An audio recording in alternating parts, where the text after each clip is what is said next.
ভালোবাসতে যদি হয় মা, তুমি যেমনভাবেই বাসো না কেন, যদি তার মধ্যে ভক্তি থাকে, প্রেম থাকে, আর কিচ্ছু লাগবে না। ভগবান বললেন আমার কিছুই চাই না, আমি বিশ্বব্রহ্মাণ্ডের মালিক। ভক্ত যদি দুফোঁটা বাড়ি বরিশন করে আর কিছু নয়। সারা জীবন আমরা কাঁদি কি জন্য? সংসারের জন্য কাঁদি, হ্যাঁ, নিজের আত্মসুখের জন্য, নিজের সুখের জন্য ভগবানের কাছে কাঁদি, কিন্তু ভগবানকে পাওয়ার জন্য তার চরণে দুফোঁটা বাড়ি বরিশন করি না কেউ। এটাই আমাদের সমস্যা। কাঁদতেই যদি হয় প্রভুর চরণ পাওয়ার জন্য কাঁদো। সংসারের গোনাদিন তো ফুরিয়ে যাবেই, আজ না হোক কাল, কিন্তু যেন তার চরণে পৌঁছাতে পারি সেই চিন্তা করো, সেই চিন্তা করে কাঁদো। সুন্দর একটা দৃষ্টান্ত আপনাদের দিয়ে একটু শুনুন মন দিয়ে। সুন্দর একটা দৃষ্টান্ত মা, ভক্তি ভরে ভালোবাসার প্রমাণ শুনুন। তাহলে লীলা তো আমরা শ্রবণ করবই, তার মধ্যে দিয়ে কথাটা একটু শুনব। বেশি দূর নয়, বর্ধমান জেলা, বর্ধমান জেলার শ্রীখণ্ড নিবাসী। শ্রীখণ্ডে অনেকেই গেছেন, যেখানে নাড়ুখাওয়া গোপীনাথ আছেন। তা এই শ্রীখণ্ড মুকুন্দ দাস, যার ঘরে আছে গোপীনাথ, আর ওই গোপীনাথ আর তার ছোট্ট সন্তান, যার বয়স 12 বছর, যার নাম রঘুনন্দন। আজও বর্তমান আপনারা গেলে দেখতে পাবেন অর্ধনাড়ু হাতে নিয়ে দাঁড়িয়ে আছে শ্রীখণ্ডে। এখন তিনি একটু কবিরাজি জানতেন, মুকুন্দ দাস খুব ভালো কবিরাজি জানতেন। আগেকার সময় তো এত মেডিসিন ছিল না, কোনো ব্যক্তি অসুস্থ হলে ওই গাছগাছড়া দিয়ে জড়িবুটি তৈরি করে তাকে সুস্থ করা হতো।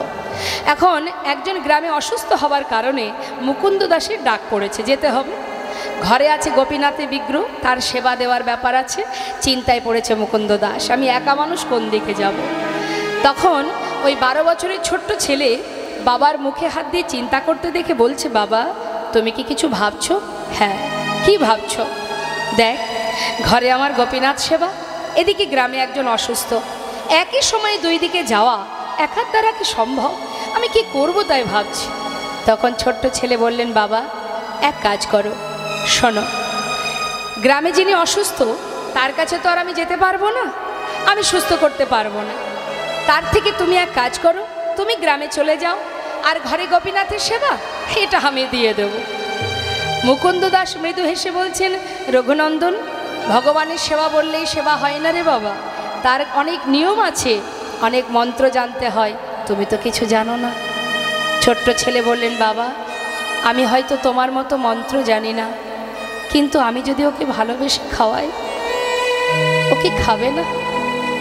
মুকুন্দ দাস ভাবছে, সত্যি তো, মন্ত্রের কি বা প্রয়োজন? যদি কেউ ভক্তি ভরে ভালোবেসে খাওয়ায়, সবার উপরে তো ভক্তি, ভক্তি ভরে যদি কেউ সেবা দেয়, তাতে মন্ত্রের দরকার হয় না। যাক, ভালোই হলো। শোন বাবা, আমি রান্নাঘরে সব কিছু গুছিয়ে রেখেছি, তুই একটু রান্না করে সেবা দিস, আমার জন্য প্রসাদ রাখবি, আমি চললাম গ্রামে। ঠিক আছে, তুমি চিন্তা করো না, যাও। মুকুন্দ দাস কিন্তু গ্রামে চলে গেল মা। আর এদিকে জীবনে কোনো দিন যে ছেলে রান্ধন করেনি, আজ রান্নাঘরে গেছে।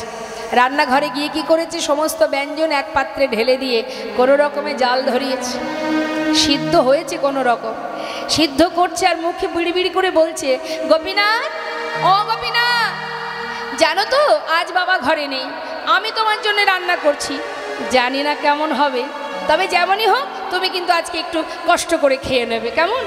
একার মতো একা বকছে আর রন্ধন করছে। কোনো রকমে সিদ্ধ হয়েছে, পাত্রে ঢেলে নিয়েছে। এবার ঢুকেছে ঠাকুর ঘরে, পাত্রটা রেখে ডাকছে, গোপীনাথ দাঁড়িয়ে থেকো না, ওইভাবে দাঁড়িয়ে থেকো না, আজ বাবা ঘরে নেই, আমি এসেছি তোমার জন্য। কোনোদিন তো রান্না করিনি, জানি না কেমন হয়েছে, যাই হোক একটু কষ্ট করে খেয়ে নাও, কাল বাবা ভালো করে রান্না করে খাওয়াবে, শিগগির এসো, তাড়াতাড়ি এসো। আসছে মা, আমরাও তো সেবা দিই প্রভুর, সে কি আসে মা? আসে না, আসছে না, কি ব্যাপার? চিন্তা করছে। সে কিন্তু জানে না যে এটা বিগ্রহ, এটা সে জানে না। সে জানে আমি যেমন বাবার সন্তান, ও আমার বাবার সন্তান। ডেকেই যাচ্ছে, কি হলো, কখন থেকে ডাকছি, বেশ তো দাঁড়িয়ে আছো, কি ভেবেছো বাবা ঘরে নেই বলে আসবে না? আগে চলে এসো, ভালো চাও যদি চলে এসো, কখন থেকে ডাকছি। তুমি কি জানো না আমি কোনোদিন রান্না করিনি, তোমার জন্য রান্না করেছি, আমার কি কষ্ট হয় না? এসো না গোপীনাথ, তাড়াতাড়ি এসো। তাও আসছে না। এত করে ডাকছে আসছে না, চিন্তা করছে সে যদি না খায় বাবা আমাকে বকবে, আমি তাকে বড় মুখ করে বলেছি আমি তাকে খাওয়াবো, আসবে না মানে? সোনা গোপীনাথ তুমি আসবে না তো? ভালোই ভালোই যদি পারো চলে এসো। আর শোনো, যদি তুমি না আসো, জানো তো আমি যখন না খাই আমার বাবা আমাকে লাঠি দিয়ে লাঠির ভয় দেখিয়ে খাওয়ায়। আসবে না তো? দাঁড়াও। ঘর থেকে বাইরে বেরিয়ে খুঁজে খুঁজে জঙ্গলের ভিতর থেকে একটা লাঠি জোগাড় করেছে, লাঠি নিয়ে ঠাকুর ঘরে ঢুকেছে। আসবে তো চলে এসো, না হলে এই যে হাতে লাঠি আছে না, এটা দিয়ে না আমি তোমাকে মেরে মেরে নিয়ে আসবো। এমন শুদ্ধ ভক্তি, আর পারছে না প্রভু দূরে থাকতে। মনে মনে চিন্তা করছে ভক্ত, তুমি মারবে বলে লাঠি এনেছো, কত ভালোবাসলে, অন্তর থেকে কতটা ভালোবাসলে যে লাঠি নিয়ে সামনে দাঁড়ায়। ভালো চাও চলে এসো, না হলে লাঠি দিয়ে মারবো। আর পারছে না, পাথরের মধ্যে শক্ত কঠিন পাথরে থাকতে পারছে না, মনটা চঞ্চল হয়ে গেছে। কতক্ষণে যাব আমি? কখনো কাঁদছে, ও গোপীনাথ এসো না, আমার কি কষ্ট হয় না? কখন থেকে ডাকছি তোমায়, একবার এসো, শিগগির এসে খেয়ে নাও। প্রভু আর থাকতে পারছে না, পাথর থেকে বিগ্রহ থেকে সচল মূর্তি ধারণ করে এক পা দুপা করে সে পাতা আসনে বসেছে। কে করেছে রান্না? আমি করেছি। যেই না লাঠির ভয় দেখিয়েছি আর সেই চলে এসেছে। শিগগিরই খেয়ে নাও, আজ বাবা ঘরে নেই। যেই না মুখে দিয়েছে, কেমন হয়েছে? নিশ্চয়ই ভালো হয়নি, কখনো তো রান্না করিনি। একটু কষ্ট করে খেয়ে নাও, কাল বাবা ভালো করে রান্না করে খাওয়াবে। ভগবান চোখের জলে মুখ ভাসিয়ে কাঁদছে। ভক্ত, তুমি জানো না সে যে কত সুস্বাদু। ভক্ত যদি আমাকে সেবা দেওয়ার জন্য রন্ধন করে, সেটা খারাপ হবে কেমন করে? এতদিন এই ঘরে আছি, এমন অমৃত কোনোদিন পাইনি আমি। এই যে কত স্বাদ, এই যে অমৃত, আমি তোমাকে বলে বোঝাতে পারবো না। এ তো আমি জানি, আমার ভক্ত যখন আমার জন্য রন্ধন করে সে যে কত সুস্বাদু হয়, সে তো আমি জানি, তুমি বুঝবে না। খেয়ে নাও। খেতে খেতে প্রায় শেষ। বহুদিন পর ভক্তের হাতে রান্না পেয়ে কারোর কথা মনে নেই, তৃপ্তি করে আস্বাদন করছে। সেবা করতে করতে প্রায় শেষ, আর অবশিষ্ট যেটুকু আছে মুখে দিতে যাবে, হঠাৎ রঘুনন্দন ছুটে গিয়ে হাতটা চেপে ধরেছে। ওঠো, এক্ষুনি উঠে যাও, ওঠো বলছি, আর তুমি খাবে না। ঠিকই, এই তো ডেকে ডেকে নিয়ে এলে, আবার তাড়িয়ে দিচ্ছ? দেব না, তোমাকে তো পুরোটাই ধরে দিয়েছি। তুমি কি জানো না, এখনো আমি খাইনি, আমার বাবা খায়নি। আমাদের জন্য একটু রাখবে না? পুরোটাই খেয়ে নেবে। ও কি জানো তো ভক্ত, বহুদিন পর তোমার হাতে রান্না পেয়েছি তো, আজ না আর কারোর কথা মনে ছিল না। আচ্ছা ঠিক আছে, এই অবশেষে যেটুকু, এই অবশিষ্ট এটুকু আমি তোমার জন্য রেখে গেলাম, তুমি খেয়ে নিও কেমন? বেশ, বেশি তো ছিল না মা। প্রভু আবার বিগ্রহে মিলিত হলেন, আর এদিকে পাত্রটা যেটুকু ছিল সেবা করে ধুয়ে তুলে রেখেছে। মুকুন্দ দাস সময় মতো ঘরে ফিরেছে। রঘুনন্দন, বলো বাবা, সেবা হয়েছে তো? হ্যাঁ হ্যাঁ, তোমার কোনো চিন্তা করতে হবে না। যাক শোন, আমার প্রচণ্ড খিদে পেয়েছে, সারাদিন তো কোথাও কোনো সেবা পাইনি, দে একটু প্রসাদ এনে দে। বাবা, আজ আর কিন্তু প্রসাদ নেই। কেন নেই? কি করে থাকবে? সবই তো গোপীনাথ খেয়ে নিচ্ছিল। ভাগ্যিস আমি হাতটা ধরেছিলাম, আমার জন্য এইটুকু রেখেছিল, সেটা আমি খেয়ে নিয়েছি। সে কি কথা? এতদিন আমি তাকে সেবা দিই, কোনোদিন তার পাই না দেখা। আজ আমি ঘরে নেই, আজ সেবা করে নিল, কি করে হতে পারে? অসম্ভব। হ্যাঁ, সে তো পাথরের বিগ্রহ, সে তো চলতে পারে না, কথা বলতে পারে না, সে কি করে খাবে? যার যেমন ভাব তার তেমনই লাভ। সারা জীবন ভেবেছে সে পাথরের বিগ্রহ, সেই জন্য কোনো দিন সেই মুকুন্দ দাস তার দেখা পায়নি। আর যেজন নিজের ভেবে ভালোবেসেছিল সে সাক্ষাৎ দর্শন পেল। কি করে সম্ভব? মনের সন্দেহটা মনেই থেকে গেল বাবা। ছেলেকে পরের দিন পরীক্ষা করবার জন্য বললেন, রঘুনন্দন তুই তো ভালো সেবা দিতে শিখেছিস বাবা, শোন বলছি কি, ওই কালও আমাকে যেতে হবে গ্রামের কাজে, তা শোন তোকে আর রান্না করতে হবে না, ঘরে নাড়ু তৈরি করা আছে, গোপীনাথ নাড়ু খেতে ভালোবাসে, তুই নাড়ুটা ভোগ দিয়ে দিস। ঠিক আছে বাবা। পরের দিন মুকুন্দ দাস কিন্তু কোথাও যায়নি। ছেলেকে হাতে নাতে ধরবে বলে মন্দিরের পিছনে গিয়ে দেয়ালে কান পেতে আছে। কেন?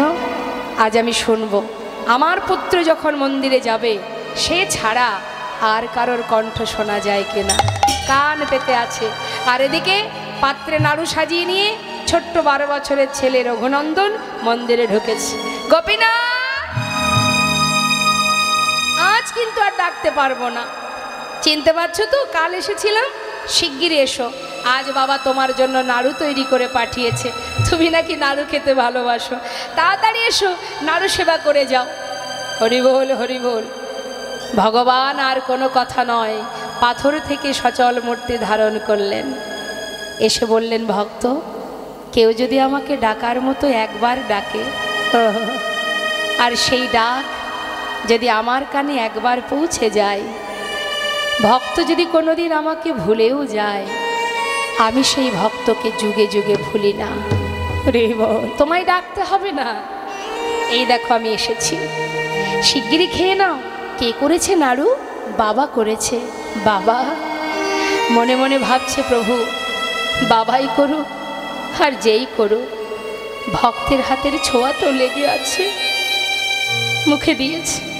পাশে দাঁড়িয়ে রঘুনন্দন ভাবছে, কালকের মতো দাঁড়িয়ে থাকবো, আর যদি গোপীনাথ একটা একটা করে সব খেয়ে নেয়, আজ আমি আর তা হতে দেব না, আজ ও খাবে আমিও খাবো। এই ভেবে পাত্র থেকে একটা নাড়ু তুলে নিয়েছে, তুলে নিয়ে মুখে দিয়েছে। অর্ধেকটা সেবা করেছে মা, যখনই ভালো লেগেছে আর ওই বাকি অর্ধেক এঁঠো নাড়ুটা গোপীনাথের মুখের কাছে ধরেছে। খেয়ে দেখো কত সুন্দর, খেয়ে দেখো গোপীনাথ কত সুস্বাদু, নিয়ে এই নাও খেয়ে দেখো, হা করো। নিজের উচ্ছিষ্টটা যখন ভগবানের মুখের কাছে ধরেছে, ভগবান চোখের জলে বুক ভাসিয়ে কাঁদছে। কেমন ভক্তি! নিজের উচ্ছিষ্ট দিতে এতটুকু দ্বিধা হচ্ছে না, কেমন ভালোবাসা! তার চোখে জল দেখে বলছে, গোপীনাথ তুমি কাঁদছো? আচ্ছা, আমি এঁঠো নাড়ু দিয়েছি তাই? আসলে আমার ভালো লেগেছে বলেই তোমাকে খাওয়াচ্ছিলাম। ঠিক আছে, আর দেব না, তুমি কেঁদো না। ভগবান বলছে, না গো না, আমি সেজন্য কাঁদছি না। জানো ভক্ত, আমি কাঁদছি কেন? এই যে তুমি আমাকে খাওয়াচ্ছ, আচ্ছা তুমি যদি আমাকে খাওয়াতে পারো, তবে কি আমি তোমাকে খাওয়াতে পারি? নিশ্চয়ই, তাহলে তুমি আমাকে খাও, আমি তোমাকে খাওয়াই। এবার ভগবান তার প্রসাদে নাড়ু দিচ্ছে ভক্তের বদনে, আর ভক্ত তার এঁঠো নাড়ু দিচ্ছে ভগবানের বদনে। ভক্ত ভগবানের মধুর মিলন, মধুর ভালোবাসা দেখবার জন্য মুকুন্দ দাস মন্দিরের পিছন থেকে চিৎকার করে উঠলেন, কে? কার কণ্ঠ শোনা যায়? ছুটে এসে মুষ্টা আঘাতে দরজা খুলেছে। খোলার আগেই প্রভু অর্ধনাড়ু হাতে নিয়ে বিগ্রে মিলিত হয়েছে। তার জলজ্জান্ত প্রমাণ মা আজও আছেন সেই অর্ধনাড়ু হাতে নিয়ে। শাস্ত্রে বললেন, অদ্যাপি শ্রীখণ্ডপুরে অর্ধনাড়ু আছে করে, দেখেন যত ভাগ্যবান জনে, শ্রী রঘুনন্দন যে অভিন্ন মদন সে, উদ্ধব দাস রসভন। সেই অর্ধনাড়ু হাতে নিয়ে দাঁড়িয়ে আছে। যার হাতে ছিল বাঁশি তার হাতে অর্ধনাড়ু দেখা মাত্রই ছুটে গিয়ে নিজের সন্তানকে জড়িয়ে বুকের মধ্যে জড়িয়ে ধরলেন আর বলে উঠলে, রঘুনন্দন, এতদিনে আমি বুঝলাম বাবা, তুই নিজের জন ভেবে, আপন জন ভেবে তাকে ভালোবেসেছিলি, তাই তাকে দেখা পেলি, আর আমি তাকে পাথরের বিগ্রহ ভেবে সেবা দিয়েছি, তাই তো তার দেখা পেলাম না। এতদিনের সেবা আমার অযোগ্য হয়ে গেল। আমার বুকের মাঝে আয় বাবা, একবার বুকে আয়, তোর মতো সন্তানকে বুকে জড়িয়ে ধরে আমার অযোগ্য দেহ আমি যোগ্য করি, আমার অযোগ্য দেহ যোগ্য করে তোর মতো ভক্ত সন্তানে জড়ায়ে ধরে আমার অযোগ্য দেহ আমি যোগ্য করি, তোর মতো ভক্ত সন্তানে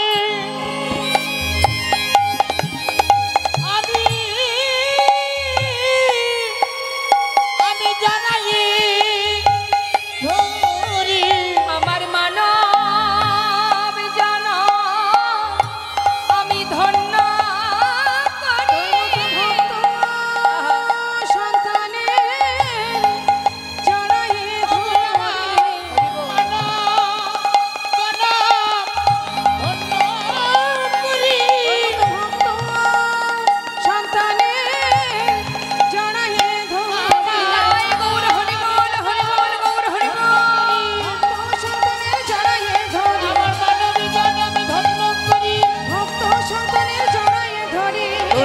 ভক্ত সন্তানে জনাই ধরি।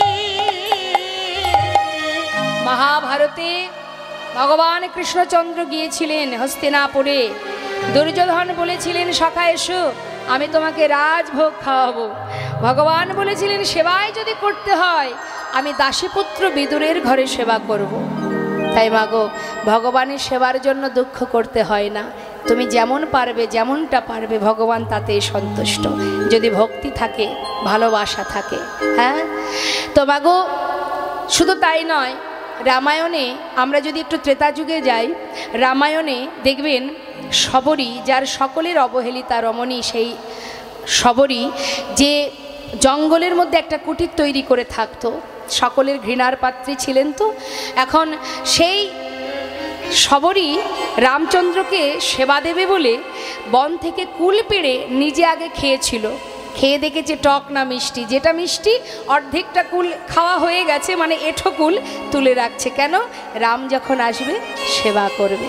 তার ঘরে প্রভু রামচন্দ্র সেই উচ্ছিষ্ট কুল সেবা করেছিল। তাই যদি কেউ ভালোবেসে সেবা দিতে পারে, যেমনটাই দিক, প্রভু তাতেই সন্তুষ্ট। আজকের শুভ দিনে আরও অনেক ঘটনা। বৃন্দাবনে যদি যান, দেখবেন এক সময় মা যশোমতী তিনি রন্ধনশালায় রন্ধন করছেন।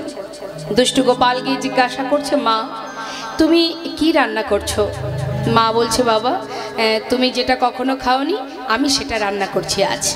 তো যেটা কখনো খাইনি সেটাই রন্ধন হচ্ছে, সেটাই সুন্দর করে তৈরি করছে। তখন গোপাল জিজ্ঞাসা করছে মা নন্দ মহারাজের কথা, যে পিতা কোথায় যাবেন, সেজেগুজে কোথায় যাচ্ছেন?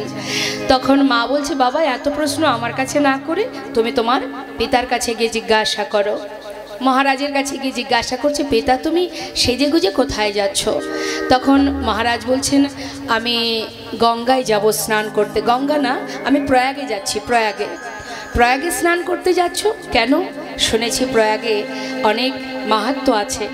যেমন এক সময় এক পাখি একটা সাপ নিয়ে যাচ্ছিল মুখে করে, তাকে মেরে তাকে খাবে বলে ঠোঁটে করে ধরে নিয়ে যাচ্ছে।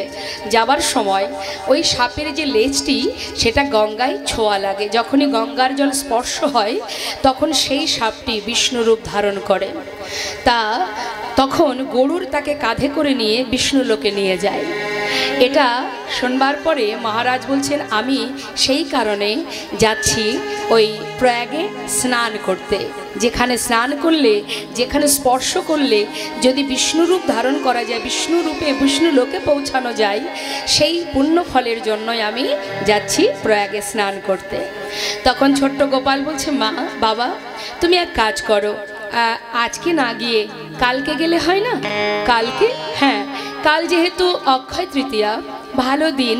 দেখুন এই যে অক্ষয় তৃতীয়া, এটা কিন্তু আজকালের বিষয় নয়, এটা যুগ যুগ ধরে হয়ে আসছে। হ্যাঁ, তো বলছি শুভ দিন অক্ষয় তৃতীয়া, সেই দিন যদি তুমি যাও স্নান করতে তাহলে আরও ভালো হবে। মহারাজ বললেন, কথাটা তো মন্দ নয়, ঠিকই বলেছ তুমি, তাহলে কালই যাওয়া যাক। ভালো কথা। রাত্রে ঘুমিয়েছেন, সকালবেলা ঘুম থেকে উঠেছেন, ওঠার পর সরোবরে স্নান করতে যাচ্ছেন। মহারাজ নন্দ মহারাজ বৃন্দাবনের যিনি মহারাজ, তার তো সব কিছুই একটু আলাদা থাকবে, পার্সোনাল থাকবে। তো নন্দ মহারাজের আলাদা সরোবর স্নানের, মা যশোমতীর আলাদা সরোবর, গোপালের আলাদা সরোবর, ভাগ ভাগ আছে। যেহেতু রাজা, তিনি স্নান করতে যাবেন, হঠাৎ তিনি দূর থেকে দেখতে পাচ্ছে যে তার সরোবরে কেউ একজন স্নান করছে, তার রাজবেশ পরিধান। হরি বল। তখন মহারাজ জিজ্ঞাসা করছে যে তুমি কে, এমন রাজবেশ পরিধানে তুমি স্নান করছো, তোমাকে তো চিনতে পারলাম না, তোমার পরিচয় দাও। বললেন, মহারাজ আমার নাম প্রয়াগ। হরি বল হরি বল। প্রয়াগ? হ্যাঁ। তো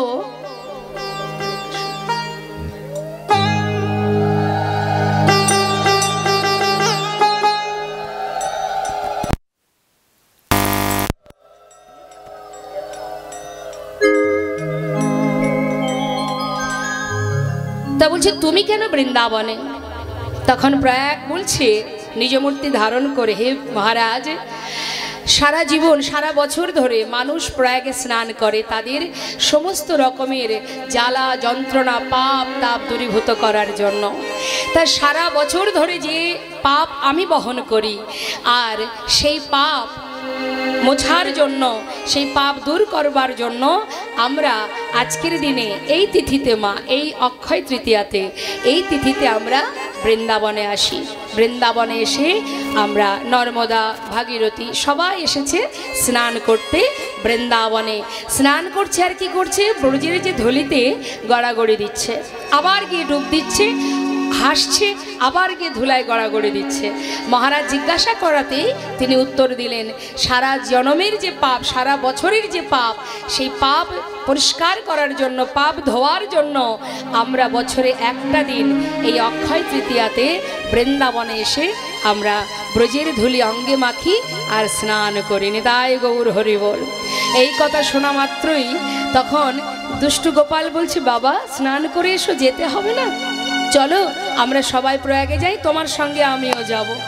তখন বলে উঠলেন, সবাই যদি নিজেদের পাপ দূরীভূত করবার জন্য এই ব্রজে আসে, বৃন্দাবনে আসে, তাহলে আমি যে পূর্ণভূমিতে জন্ম পেয়েছি আমি আর অন্য কোথায় যাব না। তাই গৌর হরি বল।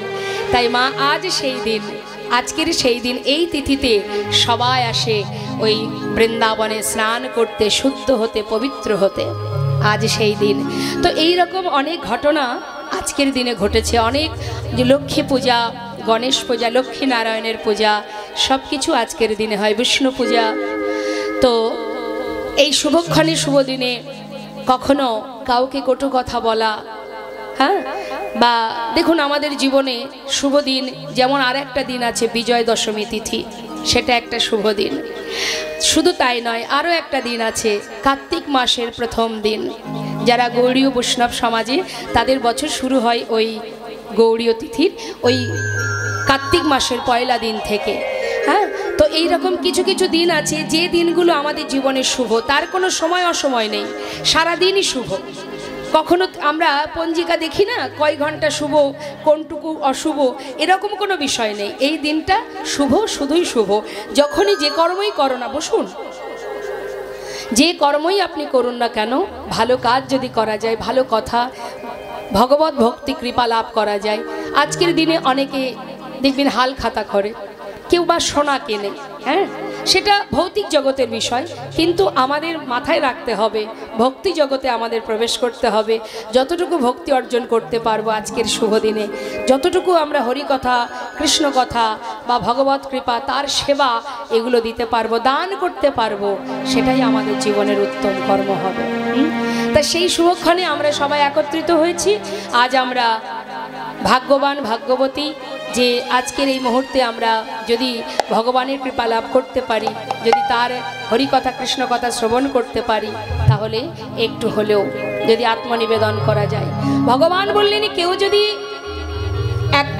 একটিবারের জন্য বলে যে হে প্রভু আমি তোমার, সে হাসির ছলেই বলুক, মন থেকেই বলুক, ভক্তি ভরেই বলুক, যেমন করেই বলুক, একবার যদি বলে যে আমি শুধু তোমার, এইটুকু যদি কেউ বলতে পারে, ভগবান বললেন আমি যুগে যুগে সেই ভক্তচরণে দাস হয়ে পড়ে থাকি। তাই গৌর হরিবল হরিবল। তাই আনন্দের মুহূর্তে, শুভ মুহূর্তে আমরা এই কিছুক্ষণের জন্য কৃষ্ণ নামের মধ্যে, হরি নামের মধ্যে যাতে নিজেদেরকে ডুবিয়ে রাখতে পারি, আমাদের আস্বাদনের বিষয় ভক্ত অনুরোধে ভক্ত ভগবানের মধুর একটি লীলা, লালাবাবু জগৎ শেঠ। জানি তাই মনিটরের সাউন্ডে একটু বাড়াবেন।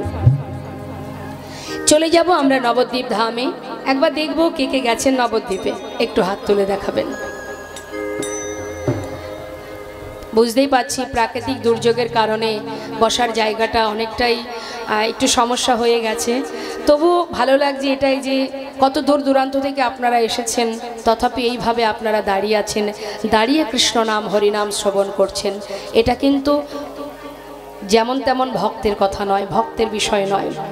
যাকে চোখে না দেখে শুধুমাত্র তার কথা শোনার জন্য পাগলের ন্যায় এমনভাবে সবাই ঘন্টার পর ঘন্টা দাঁড়িয়ে থাকতে পারে, এটাই তো প্রকৃত ভক্তের লক্ষণ। নিতাই গৌর হরি বল। বৈষ্ণব মহাজন বলছেন, শ্রী গৌরাঙ্গের দুটি পদ যার ধন সম্পদ, সে জানে ভক্তি রসসার। অর্থাৎ আমরা সম্পদ ভাবি জগতের যা কিছু আছে, এই পার্থিব জগতে যা কিছু, সেগুলোকে আমরা সম্পদ মনে করি।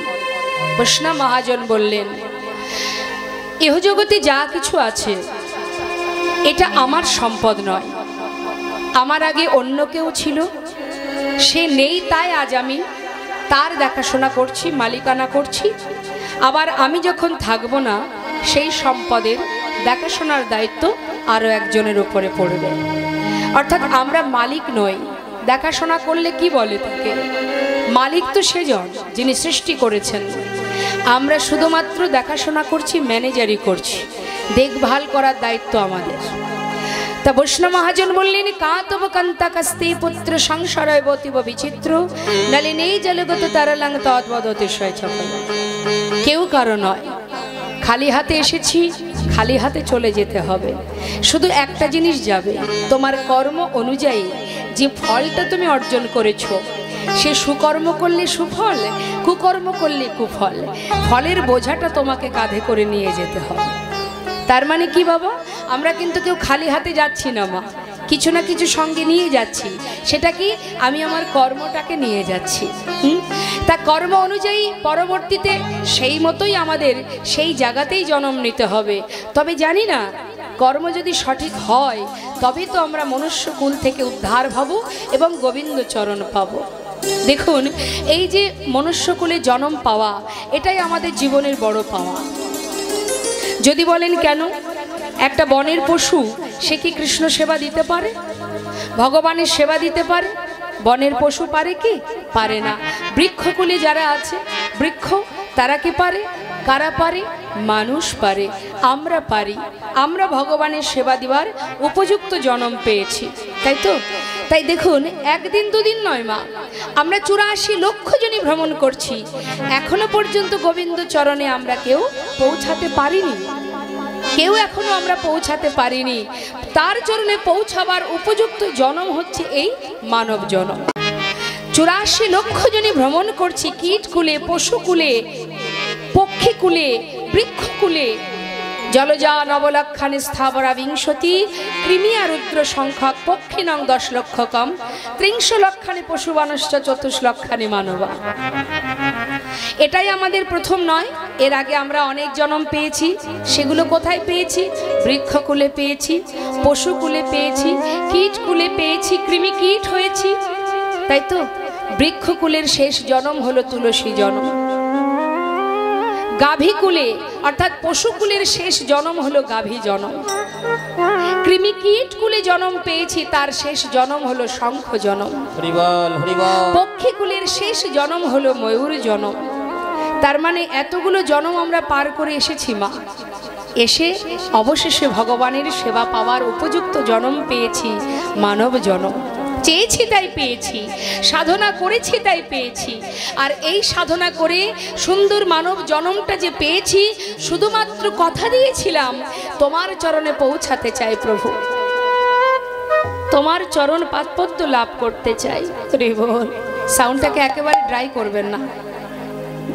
তোমার চরণ পাদপদ্ম লাভ করতে চাই, তার জন্য যে জন্ম তুমি দিতে পারো, যে জন্ম দিলে তোমার কৃপা পাওয়া যাবে, সেই জন্ম তুমি আমাকে দাও, তাই না? বলেছিলাম। প্রভু বললেন, তুই আমার চরণ পেতে চাস? বেশ, তাহলে মনুষ্যকুলে তোকে জন্ম দেওয়া হোক। মনুষ্যকুলে জন্ম দিল, সেবা দেওয়ার হাত দিল, বলবার বদন দিল, হ্যাঁ, ধরে রাখবার হৃদয় দিল, শুনবার মতো শ্রুতি দিল, পাওয়ার উপযুক্ত জন্ম দিল। কাকে পাওয়ার? ভগবানকে পাওয়ার উপযুক্ত জন্ম। এই জন্মে যদি তোমার সাধন ভজন হয়, তুমি যদি সঠিকভাবে সাধনা করতে পারো, তবেই তুমি তার চরণে পৌঁছাতে পারবে। না হলে তোমাকে আবারও এই পিশাচ কুলে, কীট কুলে তোমাকে ভ্রমণ করতে হবে, ঘুরে বেড়াতে হবে, পৌঁছাতে পারবে না। এমনই একটা জনম এই মানব জনম। তাই তো শাস্ত্রে বললেন, দুর্লভ জনম মানব জনম, কৃষ্ণ ভজনের জনম। জনমে যদি কষ্ট আসে, আমাদের মনুষ্য জাতির যদি একটু কষ্ট আসে, আমরা কি বলি? কোথায় আর দুর্লভ জনম, সারা জীবনটাই তো কষ্ট পেলাম। অনেকে বলে, হ্যাঁ, সবাই বলে দুর্লভ জনম, শ্রেষ্ঠ জনম। কোথায় আর শ্রেষ্ঠ? সারা জীবনই যদি কষ্ট পেলাম, তাহলে কিসের শ্রেষ্ঠ জনম?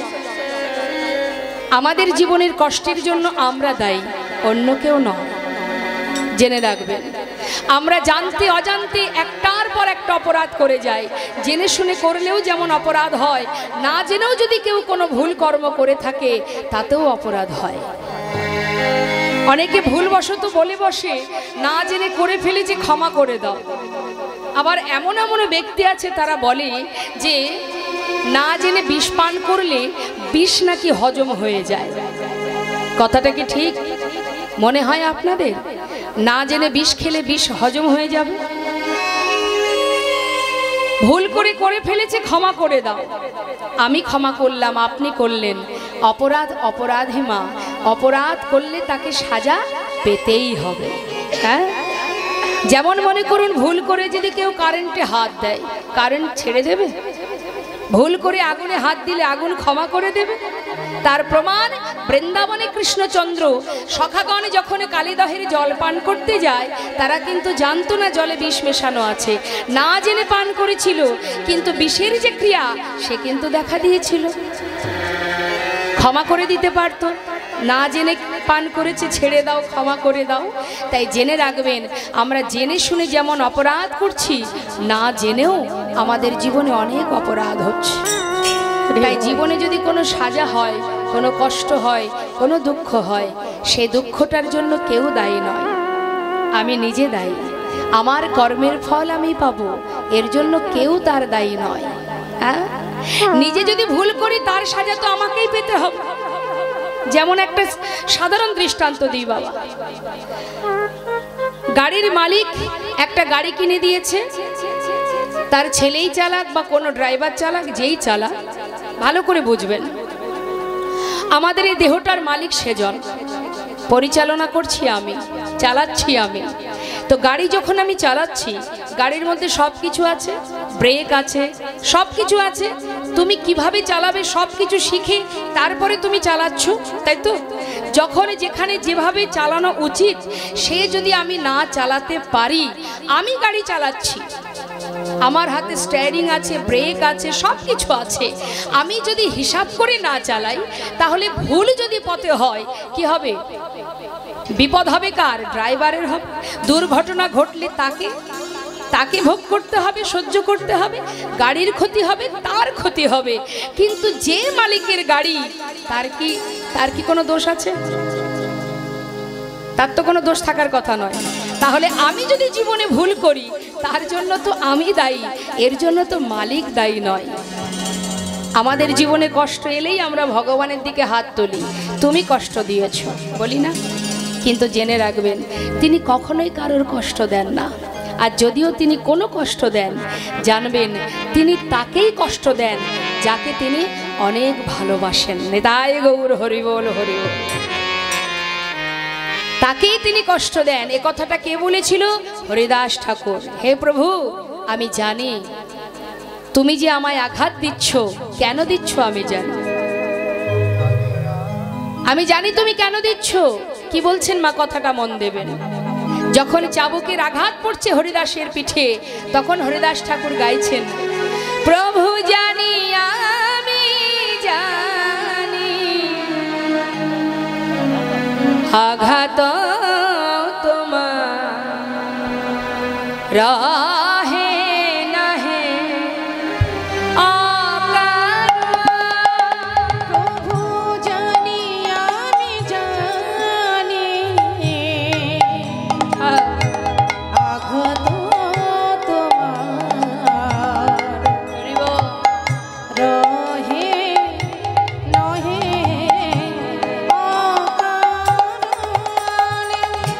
আমি ভুলে যাই পাছে তোমার শ্রীহরি। আমি ভুলে যাই পাছে তোমার শ্রীহরি। আমি ভুলে যাই পাছে তোমার শ্রীহরি। আমি ভুলে যাই পাছে তোমার শ্রীহরি। তুমি দুঃখ দাও মোরে, তাই দয়া করি। ভুলে যাই পাছে তোমার শ্রীহরি। দুঃখ দামরে তাই দয়া করে। তুমি দুঃখ দাও যারে, আমি জানি তার কারে। দুঃখ দাও যারে, জানি তার করে। তুমি দুঃখ দাও যারে, ওগো জানি তার কারে। দয়া তব অফুরান। হে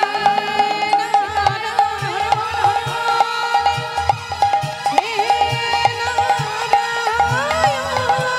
হে নারায়ণ, হে নারায়ণ, নারায়ণ,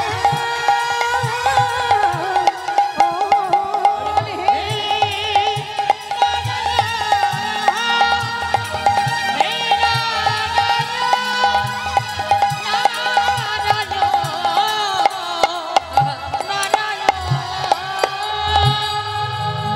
কত সুন্দর কথা মা। তুমি দুঃখ দাও যারে, জানি তার তরে। দয়া তব অফুরন। আপনার ঘরের সামনে ছোট ছোট বাচ্চারা যদি খেলা করে, সেখানে আপনার বাচ্চাও খেলা করছে। দূর থেকে আপনি খেলা দেখছেন, দেখে এত ভালো লাগলো, খুশি হয়ে আপনি হয়তো কোনো দোকান থেকে ভালো খাবার কিনে সব বাচ্চাদের দিলেন, দিতেই পারেন। যখন আপনি খাবার কিনে দেবেন, তখন কি শুধু নিজের বাচ্চাকে দেবেন না সবাইকে দেবেন? সবাইকে দেবেন। ভালো। কিছুক্ষণ পর দেখা গেল তাদের মধ্যে মারামারি শুরু হয়ে গেছে। যখনই মারামারি হবে, ছুটে গিয়ে আপনি কার হাতটা আগে ধরবেন? নিজের বাচ্চাকে ধরবেন, তাই তো? ধরে কি করবেন? প্রয়োজনে তাকে একটা চড় বসিয়ে দেবেন। বাচ্চা আপনি মেরেছেন বলে কাঁদবে, মা মেরেছে। আপনি তো জানেন আপনি কেন তাকে মেরেছেন, তার ভালোর জন্য। যে অন্যায় করছিস, মারামারি করছিস, ভুল করছিস, দ্বিতীয় দিন যেন আর না হয়, সেই জন্য আপনি মারছেন। আপনি জানেন তার ভালোর জন্য আপনি মারলেন। বাচ্চা তো বুঝবে না, বাচ্চা তো বুঝবে না। আপনি অন্য বাচ্চাকে তো মারতে যাবেন না, মারলে কাকে মারবেন? নিজের বাচ্চাকে, তাই তো মা? তা ভগবান তাকেই আঘাত দেন, তাকেই কষ্ট দেন যাকে তিনি নিজের করে ভালোবাসেন। তাই গৌর হরি বল, হরি বল। তাই আজ বৈষ্ণব মহাজন বললেন, রে জীব, সাধন ভজন যাগযজ্ঞ পূজা অর্চনা কলিজীবের দ্বারা সম্ভব নয়।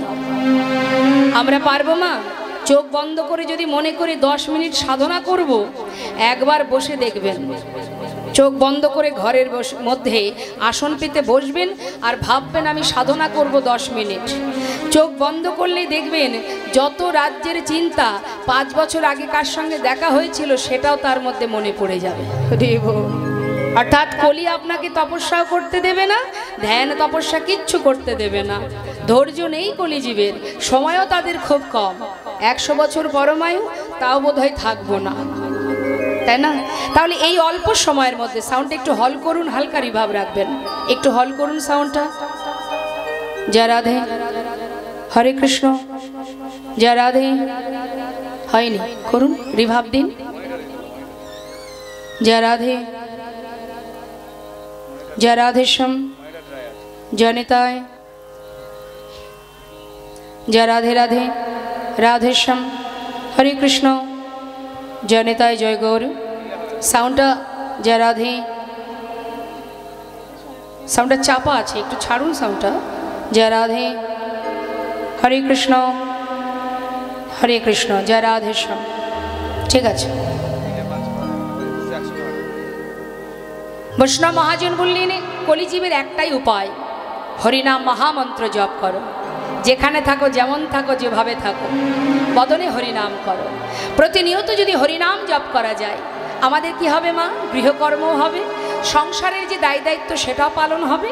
আর সেই সঙ্গে হরিনাম মহামন্ত্র জপ করলে শ্রেষ্ঠ মন্ত্র হলো এই মহামন্ত্র। সমস্ত দেবদেবীর পূজায় যেগুলো আমরা স্তব করি সেগুলোকে বলা হয় মন্ত্র, আর হরিনামকে বলা হয় মহামন্ত্র। তা মহামন্ত্র যদি কোনো জীব জপ করতে পারে, সে যেভাবেই থাকুক, যেমনই থাকুক, অপবিত্র পবিত্র বা সর্ববস্তাঙ্গত বা যশারে পুণ্ডরীকাক্ষ সবার অভ্যন্তর সূচি। অর্থাৎ বাহির ভিতর যখনই তুমি হরিকে স্মরণ করবে, হরি নামকে স্মরণ করবে, সঙ্গে সঙ্গে তোমার ভিতর বাহির পবিত্র হয়ে উঠবে। তাহলে বাবা, আমাদের কখনো কখনো আমরা ভাবি যে শুদ্ধ বসন পরা নেই, ধোয়া কাচা কাপড় পরা নেই, বা আমি কর্ম করছি, রান্না করছি, ভগবানের নাম করব, কখন, সময় কোথায়? সময়ের কোনো প্রয়োজন নেই। স্থান, কাল, পাত্র, সময় কিছুরই দরকার নেই। সময় তো চলে যায়, সময় তো কারোর জন্য বসে থাকে না, থাকে? কালের কবলে সবাইকে পড়তে হবে, সময় কারোর বন্ধু নয়। তাই সময় তো পার হয়ে যায়, আমি যদি সময়টাকে অকাজে নষ্ট করি তাহলে তো কৃষ্ণ ভজন হবে না। তাই আমাকে একসঙ্গে দুটো কাজ করতে হবে। রাধারানী সংসারে থেকে রন্ধন করেছে, শাশুড়ি ননদিনীর লাঞ্ছনা গঞ্জনা সহ্য করেছে, কর্ম করেছে, আর মনটা কোথায় ছিল তার? গোবিন্দের কাছে।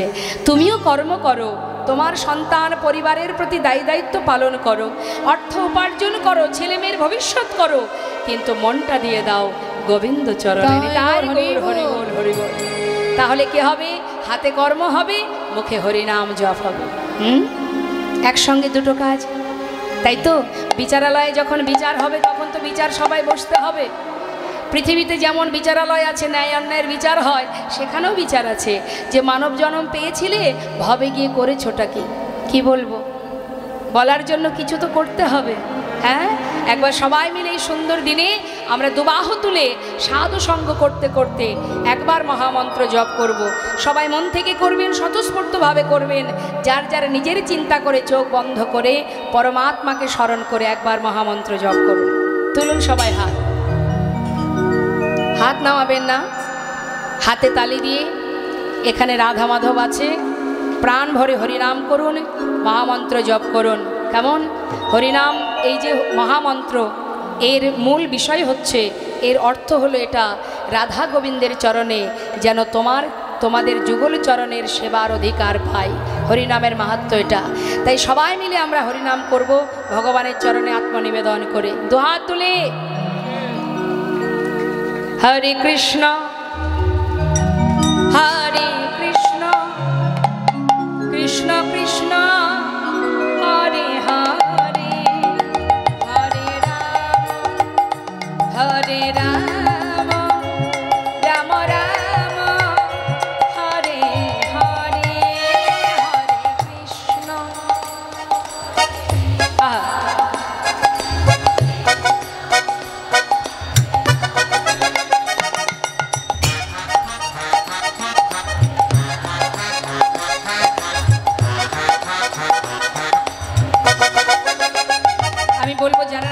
আছেন, বসার জায়গা পাননি, এটা সত্য, কিন্তু আপনারা যে এসেছেন ভগবান তো দেখছে। তাই একবার সবাই যে যেখানে দাঁড়িয়ে আছেন দুহাত তুলে একবার মহামন্ত্র জপ করুন। আজকের শুভ দিনে শুভ কর্ম যদি করা যায় তাহলে সেটা চিরতরে তার ফল লাভ করা যায়, অক্ষয় হয়ে থাকে। সবাই মিলে গাইবেন একসঙ্গে, কেমন? দুহাত তুলে, হ্যাঁ। হরে কৃষ্ণ হরে কৃষ্ণ কৃষ্ণ কৃষ্ণ হরে হরে, হরে রাম রাম রাম হরে হরে, হরে কৃষ্ণ।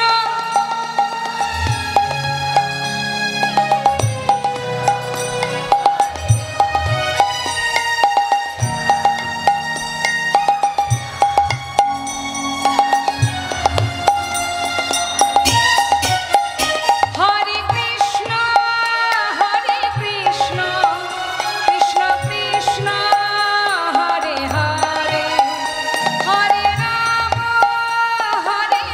রাম রাম হরে হরে, হরে কৃষ্ণ।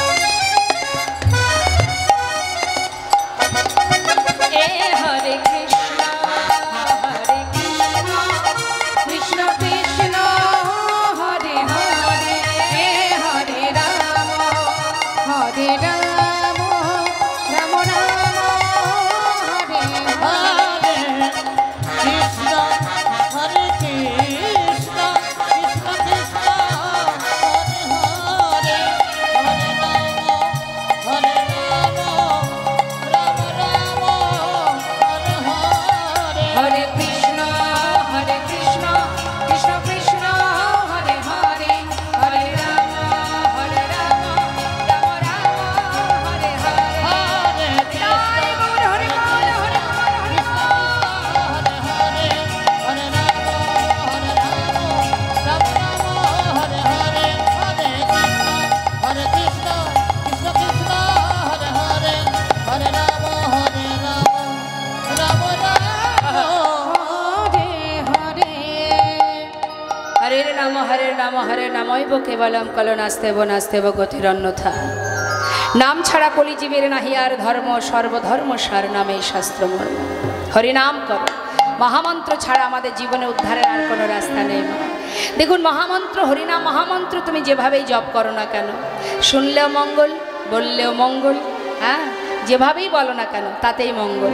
কাউকে ব্যঙ্গ করতেও যদি হরিনাম বলা যায়, কৃষ্ণ নাম বলা যায়। অনেকে আছে না নাস্তিক ব্যক্তি, দেখবেন সাধুদের দেখলে ব্যঙ্গ করে, হরে কৃষ্ণ, মনে করুন সে জীবনে বলে না, তার বলতে ভালো লাগে না, নাস্তিক পাষণ্ড, কিন্তু সাধুদেরকে ব্যঙ্গ করার জন্য মুখে বলে হরে কৃষ্ণ জয় নিতাই, বলে তো তারাই দেখবেন আগে উদ্ধার হয়ে যাবে। কেন জানেন? তার বড় প্রমাণ জগায় মাধায় উদ্ধার। হ্যাঁ, তা এই যে মুখে বলতে শুরু করেছে জয় নিতাই, সাধুরা কি বলে, বাবা তুই যখনই আমাকে দেখবি তখনই বলবি। প্রতিবাদ করে, মারামারি করতে যায় তার সঙ্গে, বরং কি বলে, তোর মঙ্গল হোক। তুই এইভাবে বলতে থাক, আমার এই সাধুর বেশ যত দেখবি ততবার বলবি। আর বলতে বলতে এমন সময় আসবে যে হরিনাম, এই যে তুই নাম মুখে উচ্চারণ করলি, এই নামই তোর মুক্তির কারণ হয়ে দাঁড়াবে। নিতাই গৌর হরি বল। যেভাবেই বলো না মা, হরিনাম যেভাবেই বলো না কেন, প্রভুর নাম যেভাবেই করো না কেন, তাতেই মঙ্গল, তাতেই ক্রিয়া আছে। মনে করুন শুনলেও মঙ্গল। দেখবেন যারা তেঁতুল খেতে ভালোবাসে, হ্যাঁ, তো তার সামনে যদি কেউ তেঁতুলের গল্প দেয় তার জিভে জল চলে আসে। একজন বলছে, অপরজন শুনছে, তা যে শুনছে তার জিহ্বায় জল চলে আসবে। কি তাহলে শুনছে, সে তো খাচ্ছে না, তাহলে শুনলেও তার ক্রিয়া হয়, হয়তো হরিনামও ঠিক তদ্রূপ। হরিনাম তুমি যেভাবেই বলো, আবার দেখবেন কোনো জায়গায় সংকেত করতেও ভগবানের নাম করা হয়। যেমন ধরুন কোনো কোনো জায়গা আছে ভগবানের নামে, যেমন কৃষ্ণনগর আছে তো, গোপালনগর, গোবিন্দপুর, বিষ্ণুপুর। তা এই যে ভগবানের নাম, অনেকে দেখবেন বলে যাবি নাকি কৃষ্ণনগর, এ ভাই যাবি কৃষ্ণনগর, মুখে বলছে তো কৃষ্ণ কৃষ্ণ কৃষ্ণ, এই যে বলছে এতেও কিন্তু ক্রিয়া আছে। বাড়ির ছোট ছোট ছেলে মেয়েদেরকে ভগবানের নামে নাম রাখা হয়, এখন অবশ্য আর রাখে না, এখন রাখে, বলে ওসব নাম চলবে না। ওসব নাম কেউ রাখে? এখন সব ভালো ভালো নাম বেরিয়েছে, দেশি নয় সব বিদেশি নাম, জনি বনি আছে না, হ্যাঁ রনি, বাবা সব বিদেশি বিদেশি টাইপের নাম। হ্যাঁ তা পাপাই, সব ভালো ভালো নাম এগুলো। পাপ আয়, তুই আর দূরে থাকবি কেন, সব আয় আমার কাছে আয়। যদি বলেছেন ভগবানের নামে নাম রাখতে, বলে ধুর সব ব্যাকডেটেড, চলবে না। কিন্তু নামেরও, সন্তানকেও যদি ভগবানের নামে নাম রাখা যায়, তারও মহিমা আছে, তারও উপকার আছে।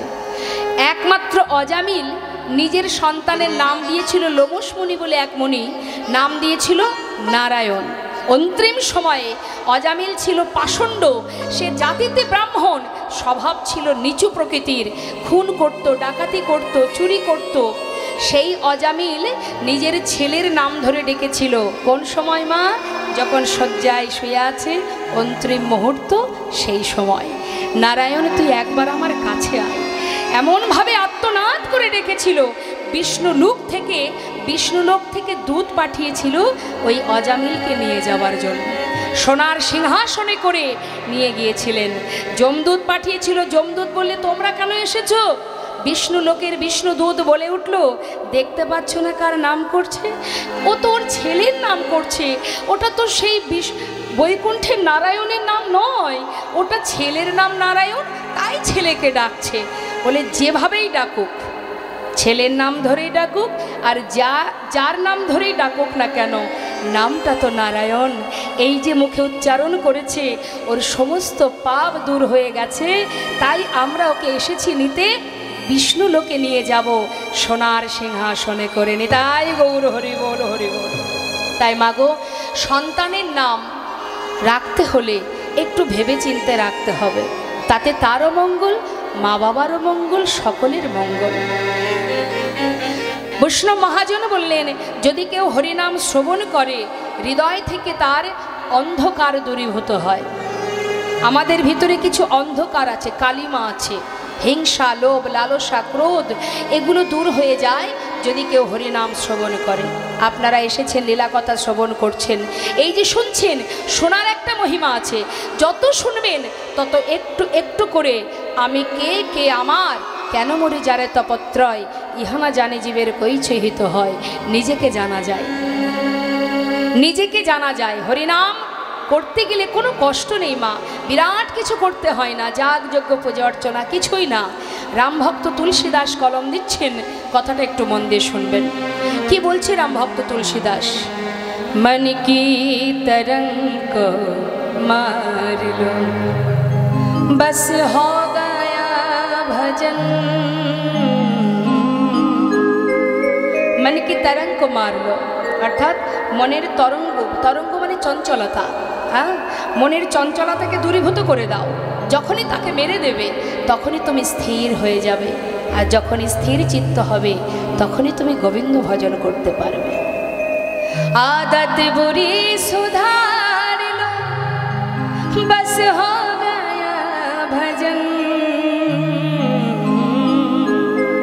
আদত বুরি সুধার লো, বুরি মানে খারাপ। যত রকমের খারাপ নোংরা মানসিকতা, চিন্তা ভাবনা আমাদের মধ্যে বিরাজ করছে, বসবাস করছে, এগুলোকে যদি আমরা শুধরে নিতে পারি, যদি আমরা নিজের চিত্তকে স্থির করতে পারি, ভজনের পথ পরিষ্কার। সঠিক কর্ম করো, সঠিক পথে চলো, সৎ সঙ্গ করো, অসৎ সঙ্গ করো না। আর কেউ তোমার পাশে থাকুক বা না থাকুক, একজন তোমার পাশে অহরহ থাকবে। হ্যাঁ, আর কি বলছি? আয়ে হো তুম কাহা সে আর যাওগে কাহা, ইতনা দিল বিচার লো, বস হো গয়া ভজন। তুমি কোথা থেকে এসেছো আর কোথায় যাবে? একবার ভাবো, চিন্তা করো, এটা তো আমার ঠিকানা নয়, আমার যে ঠিকানা সেটা কোথায়? যেদিন তুমি সেই ঠিকানার সন্ধান পাবে আর তোমাকে কেউ ধরে রাখতে পারবে না। তুমি তোমার আসল কোনটি নকল কোনটি সেটা তুমি চিনতে পারবে না। তাই গৌর হরিবল হরিবল। তাই তো আজ মহাজন বলছে হরিনাম শুনলে মঙ্গল হয়, হরিনাম করলে কৃষ্ণ প্রেমের উদয় হয়। আসুন আমরা গৌর কথা শুনছিলাম তোমা, এবার লীলায় চলে যাব। তাই তার আগে যে মহাজনের পদাবলী শ্রবণ করছি সেই মহাজনের চরণে একবার প্রণাম জানাবো। আসুন সবাই মিলে একসঙ্গে গাইব। শ্রী গৌরাঙ্গের ভক্তগণে নিত্য সিদ্ধ হরি মনে, গৌরাঙ্গের ভক্তগণে নিত্য সিদ্ধ হরি মনে, সে যায় ব্রজেন্দ্র সুত পাশে রে, সে যায় ব্রজেন্দ্র সুত পাশে রে। ওই মাসে যাই পর্যন্ত সুতো পাচ্ছি রে, যাই পর্যন্ত সুতো পাচ্ছি রে, যাই পর্যন্ত সুতো পা। গৌরমণ্ডল ভবে যে বাজানে চিন্তামণি, গৌরমণ্ডল ভূমি দেবা জানে আমার গৌরমণ্ডল ভূমি যে বাজানে চিন্তামণি, তার হয় ব্রজধামে বাস রে, তার হয় ব্রজধামে বাস রে। আর হয় ব্রজধামে বাসি রে, আর হয় ব্রজধামে বাসি রে, তার হয় ব্রজধামে বাস।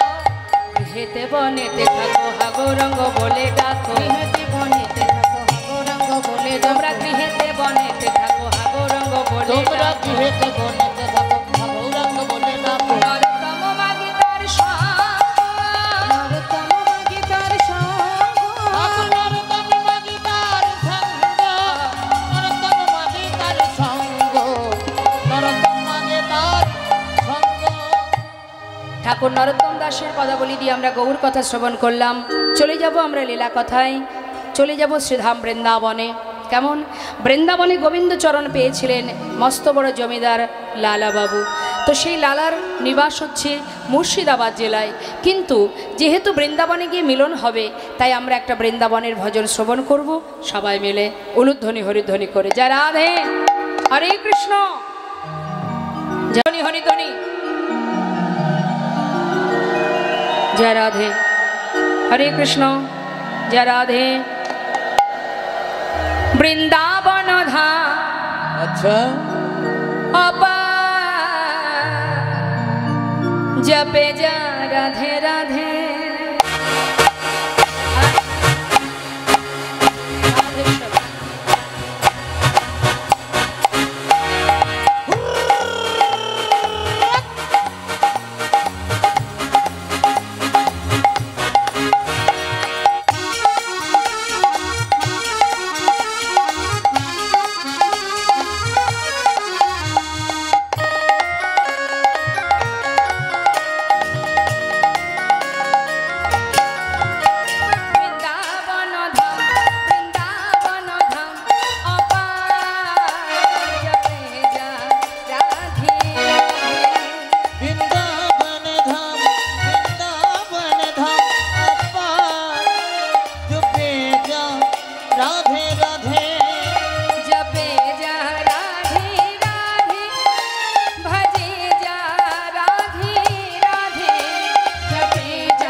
জয় বৃন্দাবন ধাম কি, জয় বাঁকে বিহারী লাল কি।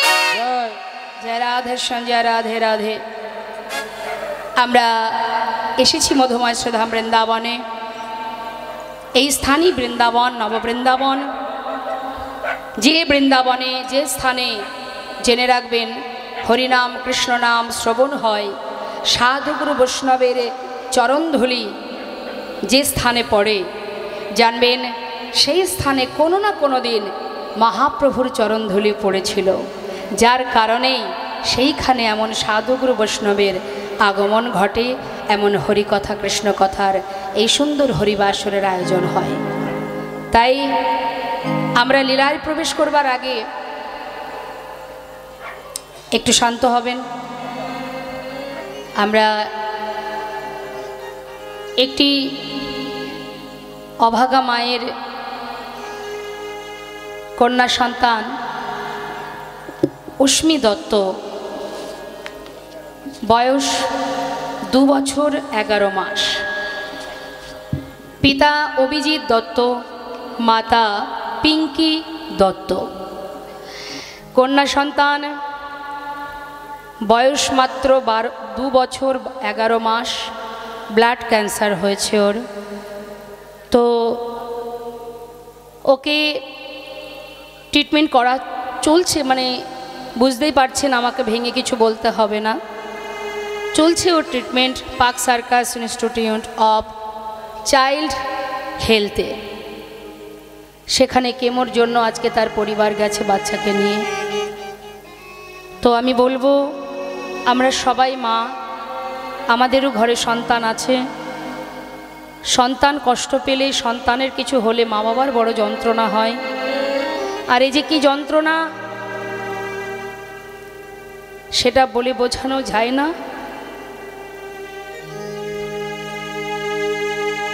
আজ এই এলাকার মন্দির কমিটির ভক্ত দেখতে পাচ্ছেন, ওখানে স্ক্রিনে দিয়েছে, সেই ছোট্ট কন্যা সন্তানের ছবিটা ওখানে আছে। খুব মিষ্টি দেখতে। ওর ঘর দৌলতপুর শ্রীপল্লী 30 নম্বর ওয়ার্ডে। তো আপনাদের কাছে এই কমিটির ভক্তবৃন্দরা যারা আছেন, যাচ্ছি আপনাদের কাছে, সন্তানের একটু হলেও যদি কোনো সুরাহা হয়, কিছু হলেও যদি উপকৃত হয়, কিছুদিন একটু সহযোগিতার হাত বাড়াবার জন্য কমিটির ভক্তরা আপনাদের কাছে যাবে। এখানে অনেক সন্তানের মাতা পিতা আছেন। আমি বলবো, ছোট্ট শিশু, কন্যা শিশু, প্রভু যদি চান, যদি ভগবানের প্রতি তাদের শ্রদ্ধা থাকে, ভক্তি থাকে, মিরাক্কেল তিনি ঘটাতে পারেন। তাছাড়া আমাদের দ্বারা তো সম্ভব নয়। তাই সবাই আমরা সেই ছোট্ট কন্যা সন্তানের হয়ে ভগবানের কাছে প্রার্থনা করি, সে যেন যতদিন মনুষ্যকুলে জন্ম পেয়েছে আর 5 জন মানুষের মতো এই পৃথিবীতে, এই ধরাতে যেন সে থাকে, কৃষ্ণ নাম করতে পারে, তার সেবা করতে পারে। হ্যাঁ,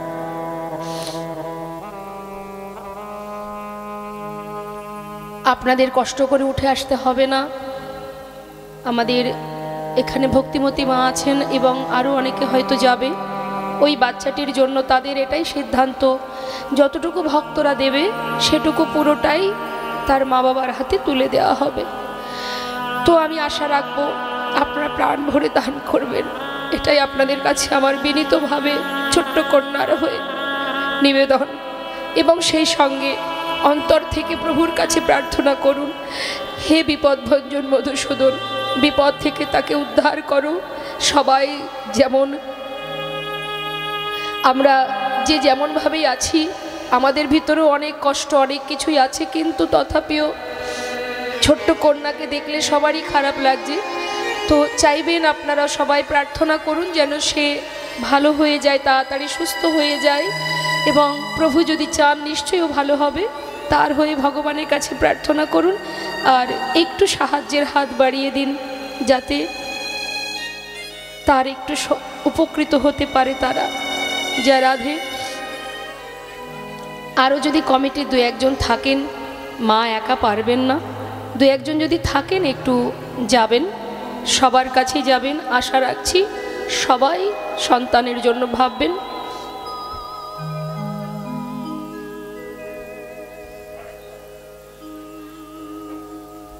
ঠিক আছে, কমিটির যারা আছেন একটু বলবো এখানে একটা কিছু পাত্র দিতে, কোনো একটা বাটা বা কিছু একটা থালা একটু দিন। হ্যাঁ, কিছু একটা দিন এখানে, যদি কেউ আসে এখানে দিতে পারবে। আচ্ছা, এটা একটু, আচ্ছা এখানে যদি কিছু দেয় তার উপরে রেখে। তো আমি বলবো আপনারা যদি কেউ কিছু অর্থ দান করেন দিতে পারেন। আর যাচ্ছি আপনাদের কাছে, আপনারা প্রাণ ভরে হরে কৃষ্ণ। এখানে উঠে আসতে হবে না মা, সবাই উঠে আসলে লীলার বিঘ্ন ঘটবে। সবার কাছে যাবে, সবার কাছে যাবে, আপনারা একটু দয়া করে বসুন। আসরটা যাতে কোনোভাবে ভেঙে না যায় সেই দিকে লক্ষ্য রাখতে হবে। জয় রাধে রাধেশ্যাম, হরে কৃষ্ণ। বসুন, আপনারা লীলা আস্বাদন করুন মা, বসুন।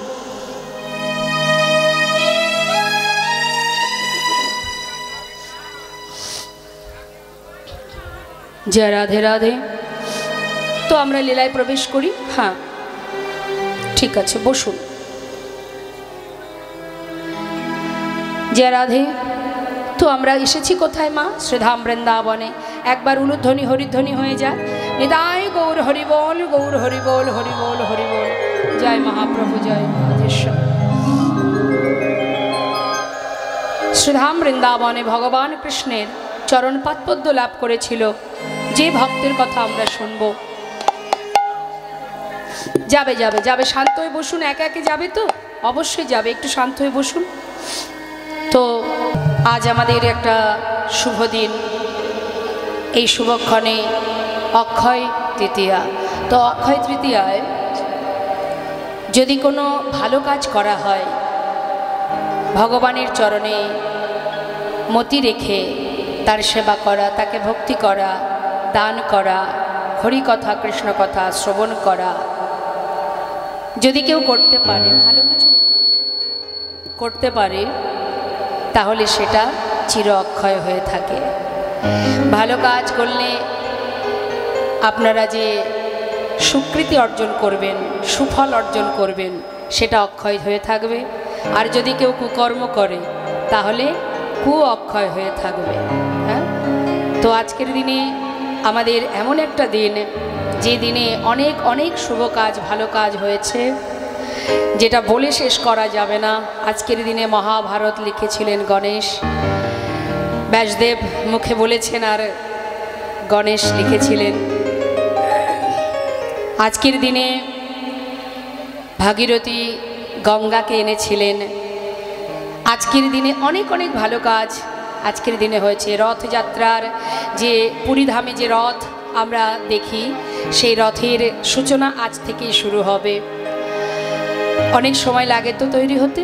এরকম অনেক অনেক ঘটনা আছে আজকের এই শুভ দিনে, শুভক্ষণে। আরও অনেক কাহিনী আছে, অনেক ঘটনা আছে।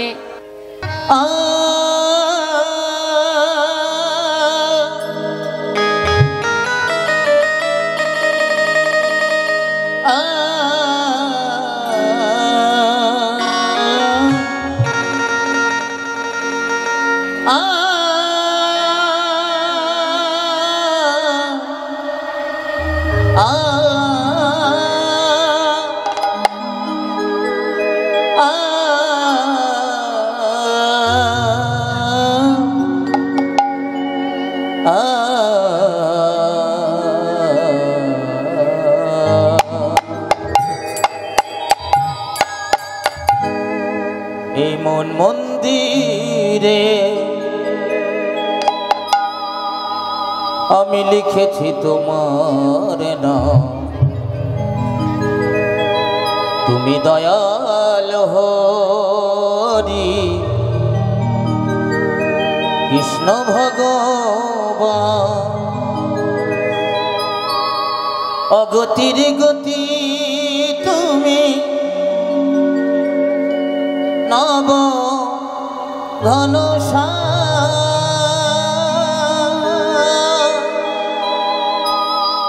হরে কৃষ্ণ হরে রাম হরে কৃষ্ণ হরে রাম।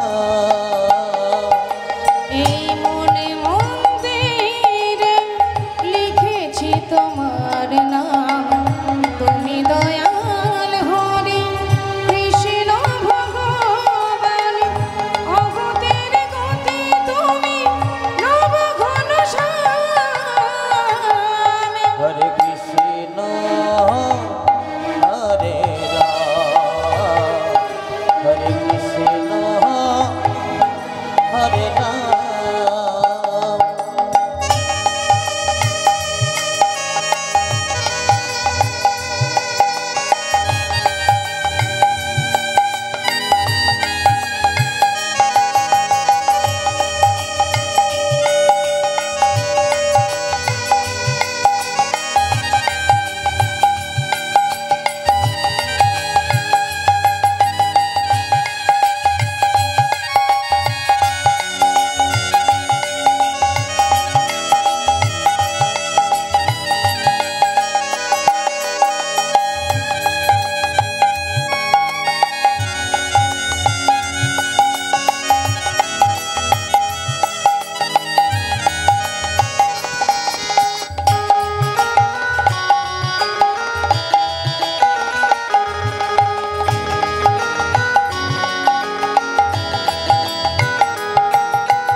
ত্রিভুবনের মালিক তুমি ওহে দয়াময়, তুমি কাছে থাকিলে নেই কোনো ভয়।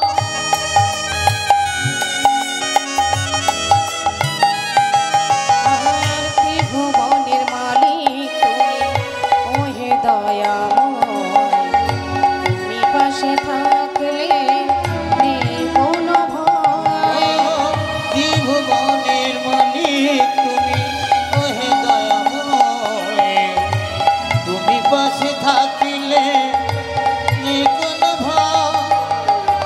তুমি যে জগৎপতি দাও প্রভু সুমতি, তুমি যে জগৎপতি দাও প্রভু সুমতি। তুমি যে জগৎপতি দাও প্রভু সুমতি।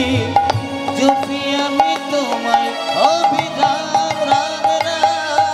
হরে কৃষ্ণ হরে রাম, হরে কৃষ্ণ হরে রাম।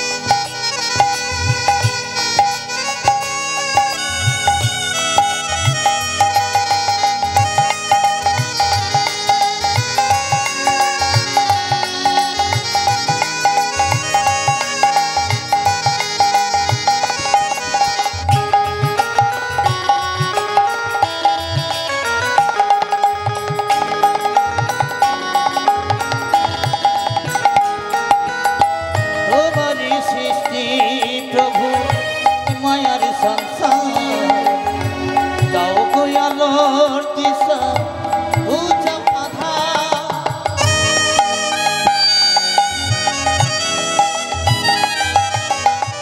তোমারই সৃষ্টি প্রভু এ ভব সংসার, দাও হে আলোর দিশা ঘোচাও আধারে। তোমারই সৃষ্টি প্রভু এ ভব সংসার, দাও গো আলোর দিশা উঁচা আধার। জীবের মলিন দশা দূর করো নিরাশা। জীবেরি মলিন দশা দূর করো নিরাশা। জীবের মলিন দশা দূর করো নিরাশা।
নন্দন শ্রী নন্দন শ্রী সচিদানন্দন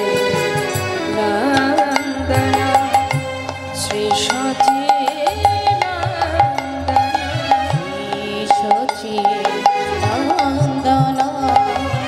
শ্রী সচিদানন্দন সুস্বাগতম সুস্বাগতম শ্রী সচি নন্দন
আমরা সবাই মিলে শ্রীধাম নবদ্বীপে যাব, চৈতন্য মহাপ্রভু করুণাময় গৌর হরি তার মহিমা একটু আস্বাদন করব। জয় রাধেশ্বর।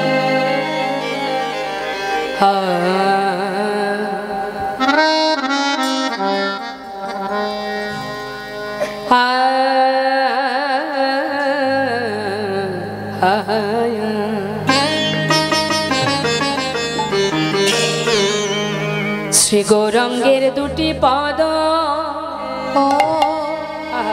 ও হে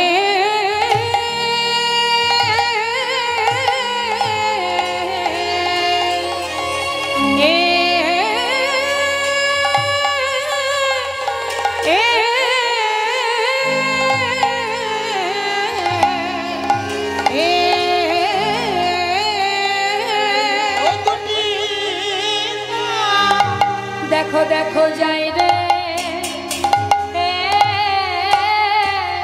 ভাবে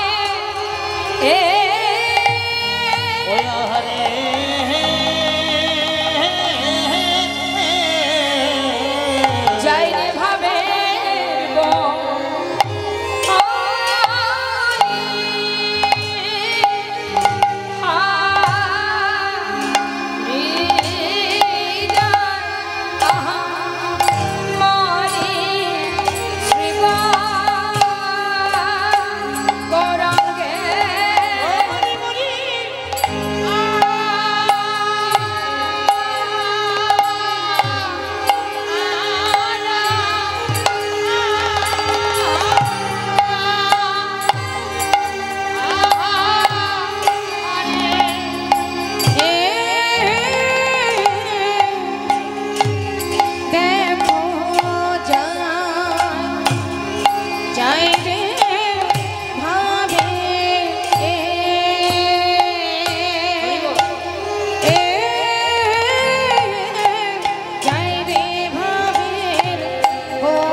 যার ধন সম্পদ সে জানে ভকতির শশা ওগো সে জানে ভকতির শোষা। লুঙ্গি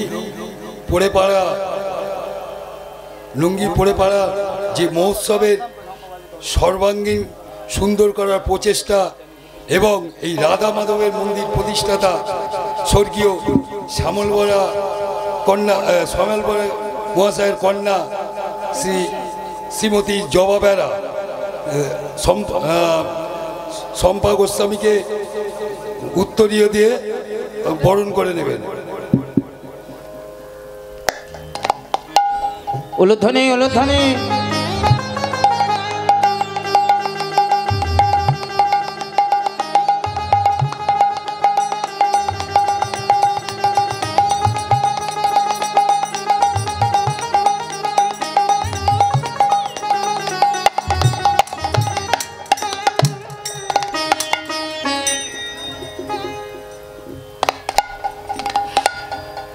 जय राधे श्याम।